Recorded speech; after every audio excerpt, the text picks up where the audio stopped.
திருவள்ளூர் மாவட்டம் திருத்தணியில் கொட்டித் தீர்த்த மழையால் சாலைகள் வெள்ளக்காடாக மாறின. திருத்தணியில் நேற்றிரவு பெய்த கனமழையால் அரசு மருத்துவமனை, கீழ்பஜார் போன்ற பகுதிகளில் மழைநீர் பெருக்கெடுத்து ஓடியது. ரயில்வே சுரங்கப்பாதையில் முழங்கால் அளவுக்கு மழைநீர் சூழ்ந்ததால் வாகன ஓட்டிகள் அவதிக்கு ஆளாகினர். அங்குள்ள கழிவுநீர் கால்வாய்கள் அடைபட்டதால் 100க்கும் மேற்பட்ட கடைகள், வீடுகளுக்குள் தண்ணீர் புகுந்தது.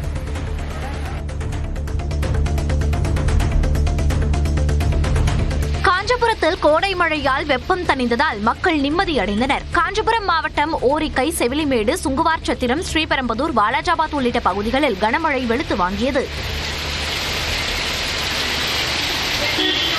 இதேபோன்று செங்கல்பட்டு மாவட்டத்தில் மதுராந்தகம், திருப்போரூர், திருக்கழுக்குன்றம், சிங்கம்பெருமாள் கோயில் உள்ளிட்ட இடங்களில் பலத்த காற்றுடன் மழை பொழிந்தது.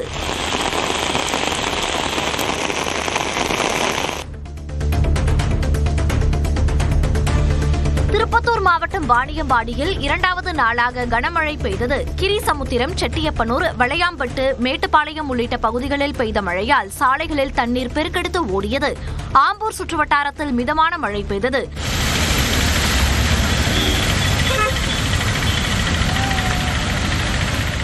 ராணிப்பேட்டை மாவட்டம் வாலாஜா, ஆற்காடு, கலவை, ரத்னகிரி, காவேரிப்பாக்கம், சோளிங்கர், மேல்விசாரம் உள்ளிட்ட பகுதிகளில் மழை கொட்டி தீர்த்தது.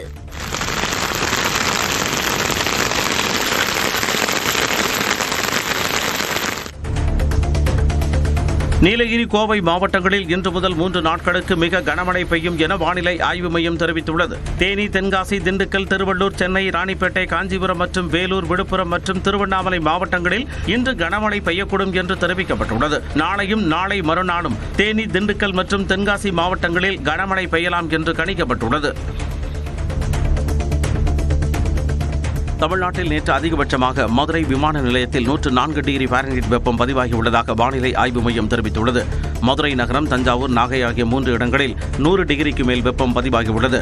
சென்னையில் அதிகபட்சமாக 98 டிகிரி ஃபாரன்ஹீட் வெப்பம் பதிவாகியுள்ளது. மொத்த வாக்காளர்களில் குறைந்தபட்சம் 40% பேரை திமுக உறுப்பினர்களாக சேர்க்க வேண்டும் என முதலமைச்சர் அறிவுறுத்தியுள்ளார். ஒவ்வொரு வாக்குச்சாவடிகளிலும் குறைந்தபட்சம் 30 விழுக்காடு உறுப்பினர்களை சேர்க்க வேண்டும் என முதலமைச்சர் ஏற்கனவே கூறியிருந்த நிலையில் திமுக மாவட்ட செயலாளர்கள் கூட்டத்தில் காணொலி வாயிலாக உரையாற்றிய அவர் இலக்கை 40% அதிகரிப்பதாக தெரிவித்தார். காவிரி டெல்டா பகுதிகளை பாதுகாத்தது அதிமுக அரசுதான் என்று அதிமுக பொதுச் செயலாளர் எடப்பாடி பழனிசாமி தெரிவித்துள்ளார். மயிலாடுதுறை மாவட்டம் கொள்ளிடத்தில் ரோட் ஷோ சென்றவாறு பொதுமக்கள் முன்னிலையில் பேசிய எடப்பாடி பழனிசாமி, காவிரி நதிநீர் உரிமையை மீட்டெடுத்தது அதிமுக அரசு என்றும் கச்சத்தீவை தாரை வார்த்து கொடுத்தது திமுக என்றும் கூறினார். ஆட்சியில் இருக்கும்போது உங்களுடைய நிலத்தை பாதுகாத்த அரசாங்கம் அதிமுக அரசாங்கம். திமுக கூட்டணியில் தொகுதி பங்கீடு சுமூகமாக இருக்கும் என விசிக தலைவர் திருமாவளவன் தெரிவித்துள்ளார். சென்னையில் செய்தியாளர்களை சந்தித்த அவர் திமுக கூட்டணியை வெற்றி பெற வைக்கும் பொறுப்பு தங்களுக்கு உண்டு என்றார். நாங்கள் எல்லோரும் சேர்ந்து உருவாக்கிய கூட்டணி மதசார்பற்ற முற்போக்கு கூட்டணி. அந்த கூட்டணியை வலுப்பெறச் செய்வதும் அதை வெற்றி பெறச் செய்வதும் எங்களுக்கான பொறுப்பு. கூட்டணி ஆட்சி என அமித்ஷா கூறியதில் மாற்று கருத்து இருந்தால் அவரிடமே அதிமுக பேசலாம் என்று பாஜக முன்னாள் மாநில தலைவர் அண்ணாமலை தெரிவித்துள்ளார். சென்னையில் செய்தியாளர்களிடம் பேசிய அவர், அமித்ஷா கூறுவது தனக்கு வேதவாக்கு என்றார். இதுல அதிமுகவுக்கு மாற்று கருத்து இருக்குன்னா கண்டிப்பா அவங்க அமித்ஷாஜியோட பேசலாம், கண்டிப்பா அவங்க பேசி ஒரு முடிவெடுக்கலாம். ஆனா என்னுடைய தலைவர்கள் சொல்லாதவரை நான் எப்படி கட்சி எடுக்கக்கூடிய ஸ்டாண்ட்ல இருந்து பின்னாடி போக முடியும்?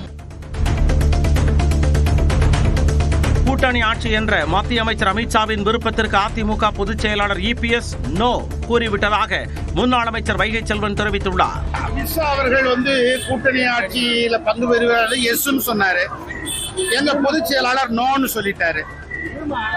எஸ்க்கு பதில் நோ.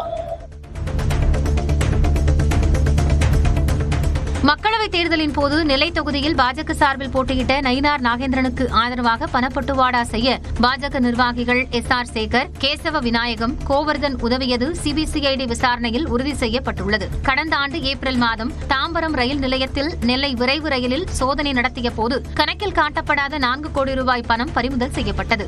இந்த வழக்கு குறித்து சிபிசிஐடி விசாரணை நடத்திய நிலையில் பாஜக நிர்வாகிகள் உதவியது கால் ரெக்கார்டர் மூலம் உறுதி செய்யப்பட்டதாக சென்னை முதன்மை அமர்வு நீதிமன்றத்தில் தெரிவிக்கப்பட்டுள்ளது. நாமக்கல் மாவட்டத்தில் கூலி தொழிலாளர்களிடம் சிறுநீரகங்கள் பறித்த விவகாரத்தில் தலைமறைவான இடைத்தரகர் ஆனந்தன் என்பவரை போலீசார் தேடி வருகின்றனர். கூலி தொழிலாளர்களிடம் மூளைச்சலவை செய்து 2 லட்சம் ரூபாய் வரை கொடுத்து சிறுநீரகங்களை எடுத்து 50 லட்சம் ரூபாய்க்கு இடைத்தரகர்கள் விற்பதாக தகவல் வெளியாகியிருக்கிறது. இந்த விவகாரத்தில் தலைமறைவான இடைத்தரகர் ஆனந்தனை போலீசார் தேடி வருகின்றனர். கிட்னி திருட்டு விவகாரத்தில் குற்றவாளிகள் யாராக இருந்தாலும் தப்ப முடியாது என்று அமைச்சர் மா சுப்பிரமணியன் திட்டவட்டமாக தெரிவித்துள்ளார்.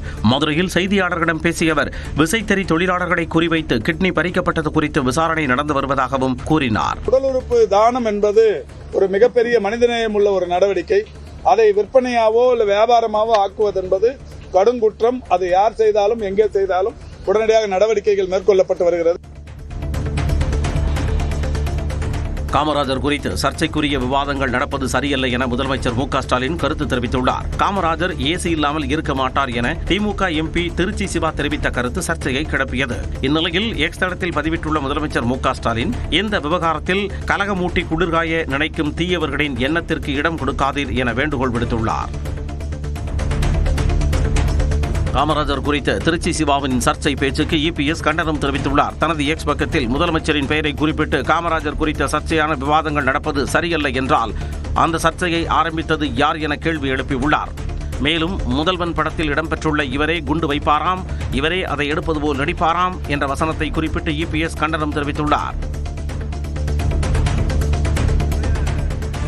திருச்சியில் திமுக எம்பி திருச்சி சிவாவின் வீட்டை முற்றுகையிட முயன்ற காங்கிரஸ் கட்சியினர் கைது செய்யப்பட்டனர். முன்னாள் முதலமைச்சர் காமராஜர் குறித்து சர்ச்சைக்குரிய வகையில் பேசியதாக கூறி திருச்சி சிவாவை கண்டித்து காங்கிரஸ் கட்சி சார்பில் திருச்சி நீதிமன்ற வளாகம் எதிரே ஆர்ப்பாட்டம் நடைபெற்றது. அதனைத் தொடர்ந்து காங்கிரஸ் கட்சியினர் திருச்சி சிவாவின் வீட்டை முற்றுகையிட முயன்றனர். இதனையடுத்து காவல்துறையினர் அவர்களை தடுத்து நிறுத்தி கைது செய்தனர்.